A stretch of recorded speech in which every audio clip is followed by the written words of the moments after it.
Here are 3 great hacks for better class engagement. 1. Let them walk around. When you're doing a demo or just giving instructions while you're doing the action, let the class walk around you, around the demo area, because not every single best angle is from the front. For example, if you're showing a technique like a triangle from the guard, it might be a better idea to have people stand around and look at it from the top-bottom view. If you're showing guillotines, for example, or anything turtle related, it might be better for everybody to kind of prone down and look at it from the ground level. So think about that for a moment. If you have a class space, ask them to walk around, ask them to take a better view, ask them to find a place that they can learn better. 2. Encourage people to ask questions. You've had this situation where after every demo, after every class, you raise your hand, you tell people, anybody has any question? Almost nobody raises their hand, especially here in Asia.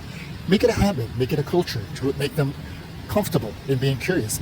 Go around the class, use your authority, use your position of power, point to a certain person. Maybe you can start from left to right, just to make things simple to you. Call out their name, so-and-so, do you have any questions? If not, that's fine, move on to the next one. Just get into a habit of it's okay to ask questions, it's okay to explore. It's not a stupid thing to ask questions, it's not a stupid thing to ask an instructor what is best to do. 3. If you're doing certain type of movements, especially standing, for example, and especially if you have a big class, the more complex the movement is, the more variability that can happen, make them all face the same way. Just like in a military camp, just like in any exercise camp, have everybody face the same way. Have them do break falls in the same way. Have them do double legs, single legs, whatever, in the same direction.